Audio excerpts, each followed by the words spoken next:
All right, so let's jump right in. Thank you so much, Jocelyn, for doing this.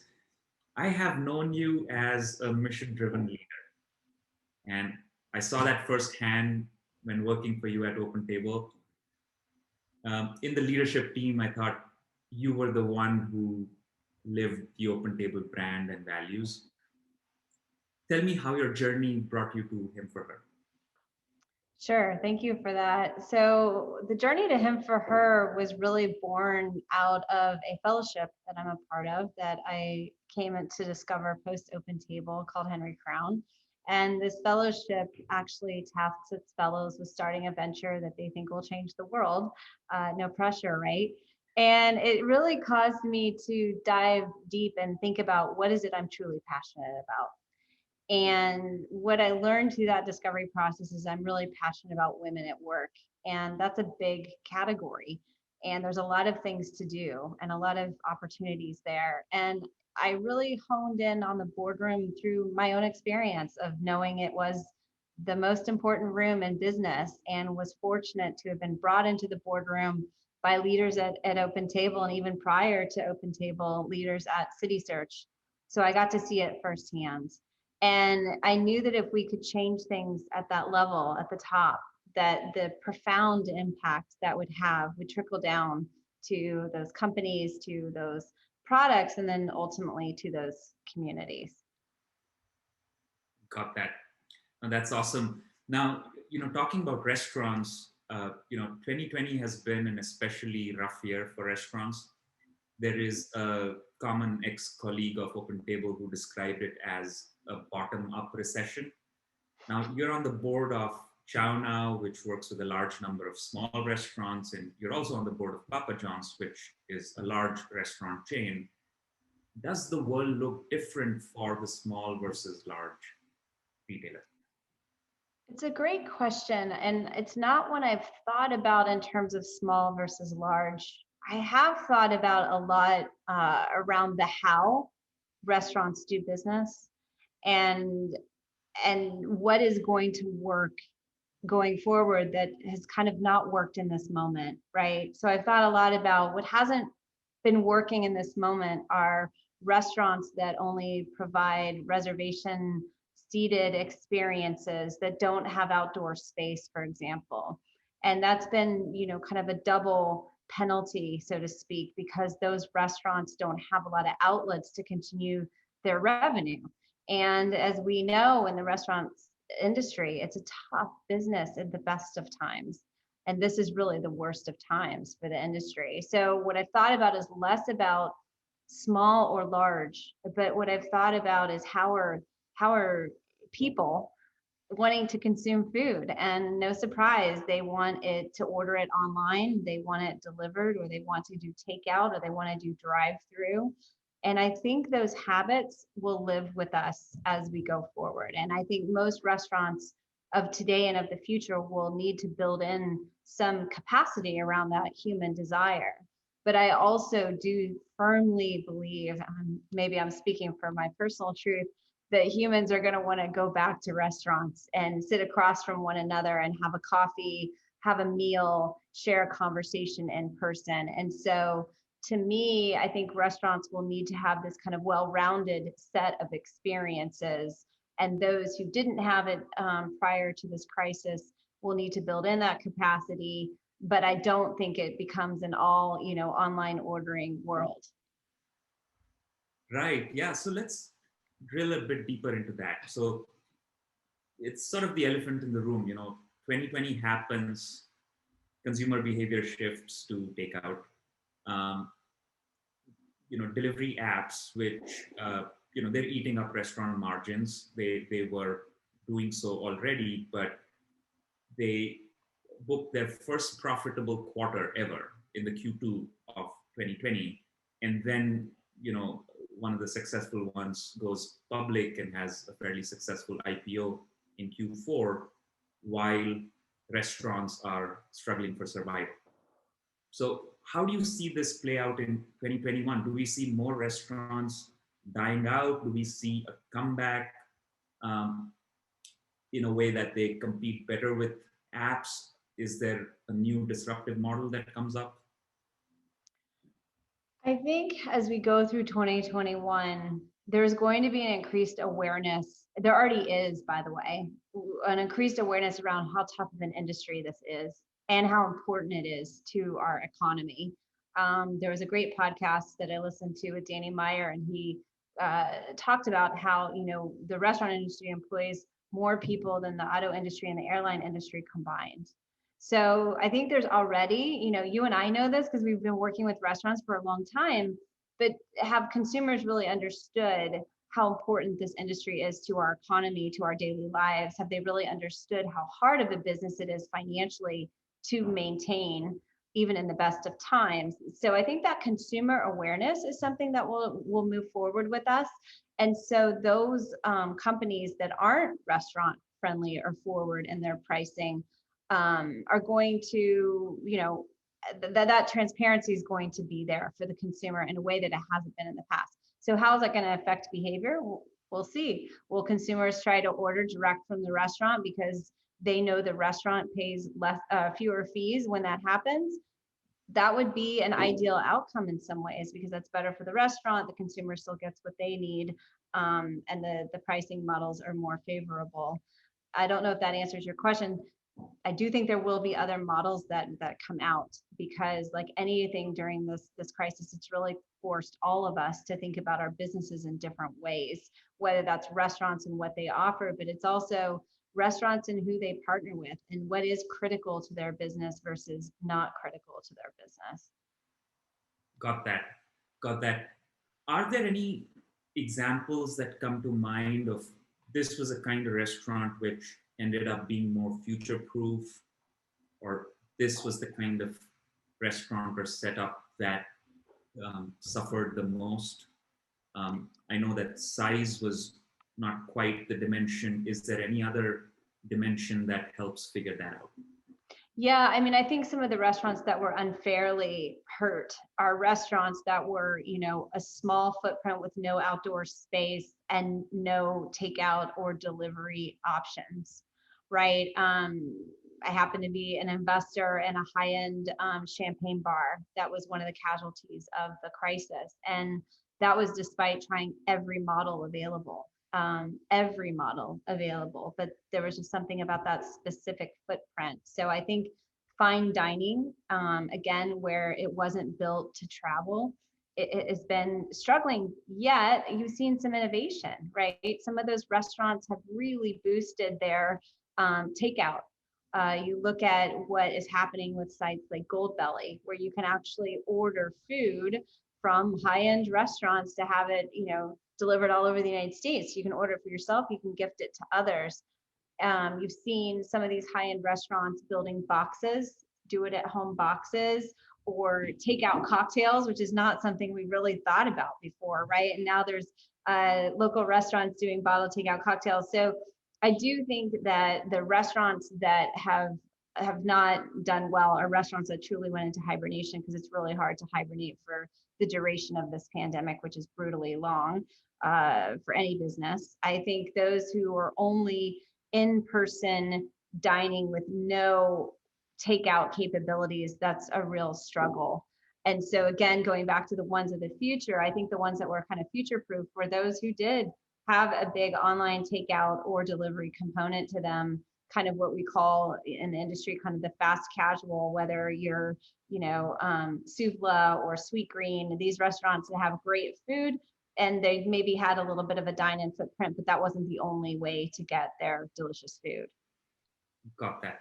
That makes a lot of sense. So let me add this other dimension to this, which is technology, restaurants' use of technology. Now, you know, you and I have both sold technology to restaurants, and the sort of age-old truth in the restaurant industry about buying technology is, at the end of the day, the restaurant owner says, does this help me get more business? Does this help me put more butts in seats? And then, yes, it's a buy for the technology. But anything that makes me operate better, more efficiently, automation, it usually is a pass. Now, one of the trends that happened in 2020 was technology went from being an enabler to being more core in sort of every industry, every aspect.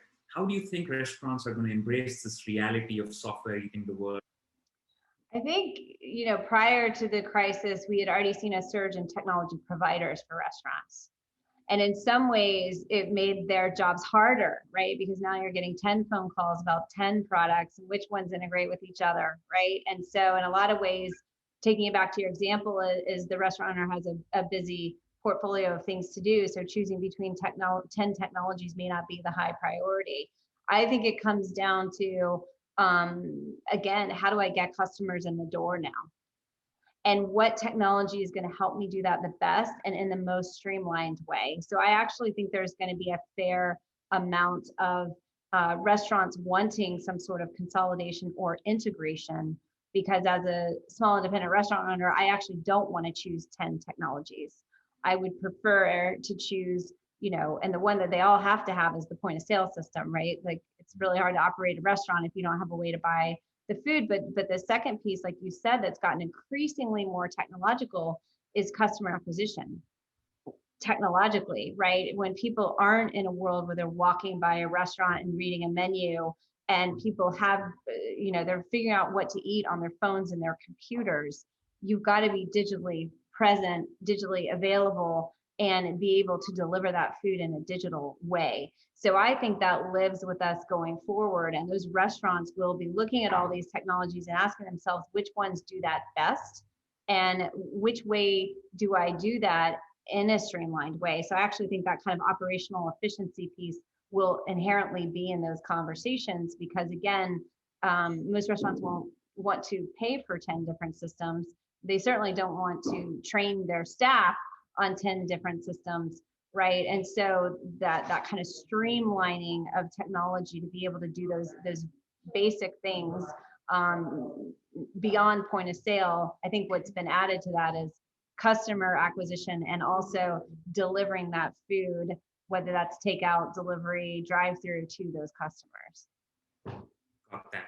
So it is still about customer acquisition, and there are technologies that will make life more efficient and through that drive more customer acquisition.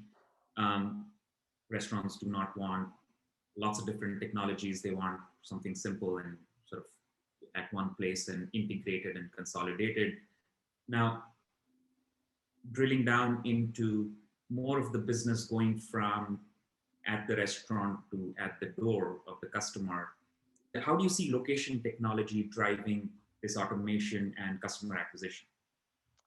Great question. I think, it always comes back to what does the consumer want?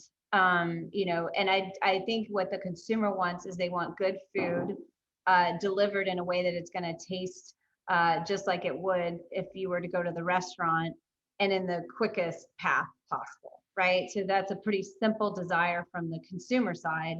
And as you well know, quite difficult on the technological side. So like everything, the companies are going to have to build towards what consumers want and expect. And thank you, Amazon, for training us that I can get that thing I want in 24 hours. My kids who are 8 and 10 don't understand that we used to have to wait 7 weeks for a toy that they get, right away. So this consumer mindset of I want it quick, I want it, and I want it to be the quality that I expect. So I do believe there's a big opportunity for delivery location technology to almost become a consumer product and a consumer product experience, but translated towards food is different from, a plastic toy that won't, be too cold or right. So there's a big piece in here, which is that quality versus speed. And I think the question that remains to be seen is, will customers develop a brand loyalty for that experience, or will they really just expect it to be table stakes? Right. Yeah, what comes to mind is the cocktails that we used to go to restaurants for. And I do prefer the restaurants who have their signature cocktails packaged in their signature way at my doorstep, and it creates that dining experience at home as well. So here's a sort of thought experiment. Jocelyn starts a new restaurant in 2021. I don't know if it's a one restaurant store? Is it a chain of restaurants? What does that look like, right? What's an ideal restaurant of 2021? What's the role of technology? Let's overlay everything that we've spoken about today. Give me the future of what does Jocelyn's successful restaurant look like started in 2021? It's so funny you asked me that question because I just saw some friends last night, and this woman has just opened a cafe that was scheduled to open in March and ended up opening it. And another thing that Danny reiterated in his podcast is it's actually coming out of this going to be a great time to open restaurants because now we do have all this information. So if I were to open a restaurant, of course it would have delicious food and craft cocktails, but I would 100% preserve an in-person experience. I've always loved physically going to restaurants since I was a child. And I think if you look at history, people have always gone to restaurants. So with that, to build on it, I would also have an outdoor space. We happen to live in California, you and I. So, I think having an outdoor space is going to be important going forward. It's also a pleasant way to dine, but this virus again lives with us for some period of time and beyond as people come to terms with sharing space with other people during certain times of the year when things are going on. So it would have an outdoor space, and it would have takeout and delivery options. I would want to partner with partners that don't take a high take rate of those orders because I don't think that that is restaurant friendly. So I would try and avoid those partners that take high take rates from those online and takeout deliveries. And maybe even get a little bit creative with what is on that takeout and delivery experience. Because to your point, restaurants are built around the concept of hospitality. And rarely, if you talk to a restaurant owner, did they say, I started this business purely for financial reasons. There's always a heart in that story. It's something inspired them to start that restaurant. You're asking me if I start a restaurant, I'd have to really go think creatively about what is the story of this restaurant I'm going to start, and how do I deliver that story beyond its four walls? And I think there's a big opportunity there. And like you said, is it that we have our craft cocktails in a special bottle with a sticker so when you get it at home, you feel like it? I'll give you an example from one of our local restaurants here. We ordered their New Year's Eve appetizer, and they called me that day and said, hey, staff's leaving a little early. Can we hand deliver it to your door? And it really felt like that neighborhood restaurant moment, and we were able to see each other with the masks on and wish each other a happy New Year's Eve. And I knew that my money was going towards this local restaurant. They knew they were delivering me an experience that, quite frankly, I couldn't cook at home. And so I think when you think about that takeout delivery extension, how do you do it in a way that's not just, food in a box in a package, delivered by people with masks on? And that's an opportunity. I think there's some great examples out there, and probably many I haven't seen, of how people are thinking about that challenge. Got that. Awesome. Thank you. Now, how does the retail industry fare in terms of having women on boards?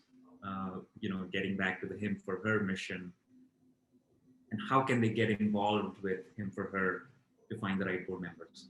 Great question. So I don't have an industry specific statistic for you, but I will tell you that only 1 in 5 public company board members today is a woman. And in the private company space, a little further behind. So we did a study last year of the most highly funded venture backed private companies and found that 60% of those boards are all male. The reason for this is pretty straightforward. Most board members tend to be found through personal networks.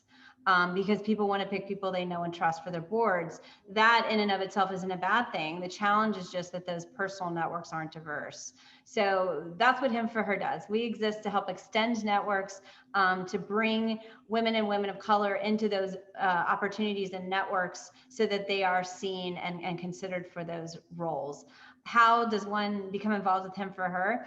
We are really an organic network. So most of the people that come to us are referred by others in our network. We do work with women who are board ready, so which is a broad category, right? If we help companies from seed stage all the way to Fortune 50. And so if you are board ready or you have someone that there's a simple way on our website to go and refer those women to our network. And that's true for board opportunities. If you are a company family who's looking for a diverse board member, we will provide a curated list of board referrals from our amazing network. And we do it in a week and we do it for free.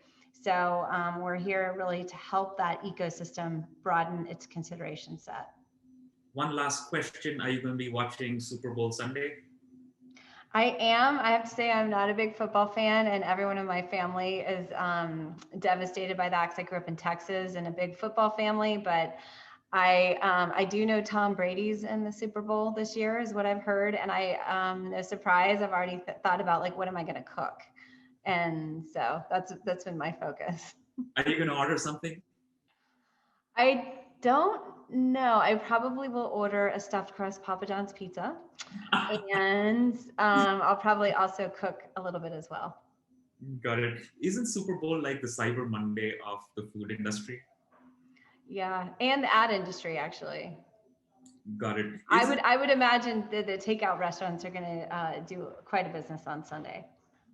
Got it. Now in e-commerce, we know a lot about what Amazon does in Cyber Monday or Black Friday, and how the operations sort of get transformed. For Super Bowl Sunday, can you give us some insights into how a Papa John's would transform to meet that kind of demand on that one evening? Well, I think probably I can't give you any information that's specific, but I would imagine most restaurants in the industry plan around occasions, right? Whether it's Super Bowl Sunday or Valentine's Day, and this, the industry can be quite seasonal as well, right? When in normal times when outdoor dining is something that's happening.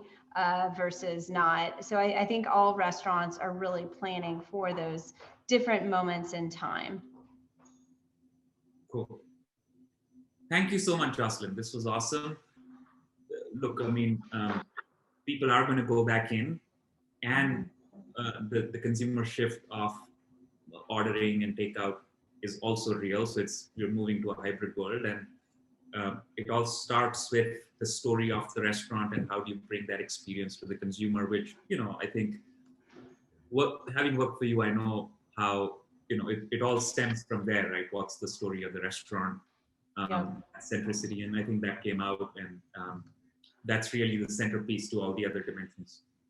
Yeah, I do believe that that's true. I think that restaurants are stories, right? Big or small. Even when you take a big brand like Papa John's means something to people, right? On my street, everybody knows if they come to my house and it's a gathering with kids, we're going to have Papa John's because they sit on the board and I love the product, right? But when you tell people, oh, I'm on board member of Papa John's, they'll tell you a story about what that brand has meant to them. Similarly with ChowNow, small independent restaurants, they'll tell you a story like the story I just told about New Year's Eve. Right? That's a restaurant most people have never been to or heard of, but for me, that was such a special moment. And it's a story about that restaurant. And I think for most people, restaurants are stories. They're not just fuel, right? We're not, sometimes it's fuel. Sometimes you just need to shove a burrito down your mouth and get going. But most of the time there's like an experience there. And I think that's one of the things that's been so sad about this past time, but I think such an opportunity for us to rethink those experiences as we go forward. I don't think the craving for an experience has gone away. In fact, it's probably just going to burst as soon as we can go. I know for me, like they lifted the California ban, and the first thing I did was make an outdoor dinner reservation for Friday night, right? So that's me, because I love the industry. Not everybody will do that, but I do think there will be a surge in the craving for these kind of hospitality experiences. Absolutely, yeah. So how do you bring that story into the homes of people? Yeah. Whether the customer goes, picks it up from the restaurant, or somebody delivers it. It's basically how do you recreate that experience or create a new experience at home. Or a new one, yeah. So like Gold Belly has been one of my favorite discoveries. I've discovered it before, but I've used it so much during this crisis because it's a fun way to deliver an experience to someone. So like my parents met in New Orleans and they were doing city boxes for a while where you could subscribe for 3 months and they just pick a restaurant from that city and deliver food from it. So I got my parents the New Orleans thing, and you never know what's going to come, right? But it's an experience, and it's a way for someone, locked down in Houston, Texas, to have a memory of New Orleans. And so I do think that there's been a lot of creativity that's come out during this time that will live on with us as we go forward. Yeah, I was looking up a statistic recently, one of the reports, and we're still at a place where more restaurants deliver themselves than not. So third-party delivery is still, I guess, 45% of the market, and restaurants delivering, whether it's ordered through an app or directly through the restaurant, it's the restaurant delivering. And in terms of growth rate as well, it's similar. So it's probably going to be around there. And restaurants' investment in technologies around delivery are relatively lower than their investments in, at the restaurant within the four walls kind of experience. So, how that shift happened, more servers being repurposed to deliver. How does the restaurant deliver, right? What does that feature look like? Yeah, I think that's a big open question, as you said, coming out of this, because we're in like a kind of a skewed environment right now, because we don't have consumers dining out at restaurants the same way they were. And yet, because of this experience, I think what we'll see is an increase prior to COVID levels, but maybe not to the point it is today. So what's going to happen is, call it the dust settles, and now a restaurant has a mental picture of how much delivery, takeout, and, call it in-person dining. And, the part we didn't talk about was staffing a restaurant, which is tremendously difficult and has a very high turnover rate in the industry. And so how to, kind of attract the workforce, provide a great place for those people to work, and make sure all these different channels are staffed appropriately while watching out for your margins. So the business was already hard and complicated, but I think coming out of this, those are the open questions. And I do think technology has an amazing place to play to make restaurant owners' lives easier and more operationally efficient across those dimensions that we just talked about. But I think, it remains to be seen the true footprint of that restaurant, because it won't be exactly what it is today, but it's also not going to be what it was, before the crisis. It's going to be something else. And we just don't know the answer quite yet, which makes it very hard to forecast and plan, et cetera.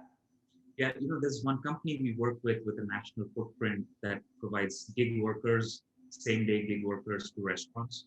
And we've seen the shift of behavior where it was all about the gig workers showing up on time and spending a certain number of hours at the restaurant. And now it's become, they show up on time, and then on behalf of the restaurant, they're spending time out there moving, before they come back to the restaurant. So it's far more mobile now, what the gig workers are doing. So the role of the staff is transforming, and it'll be interesting to see where it lands once the vaccines are done and there is the need.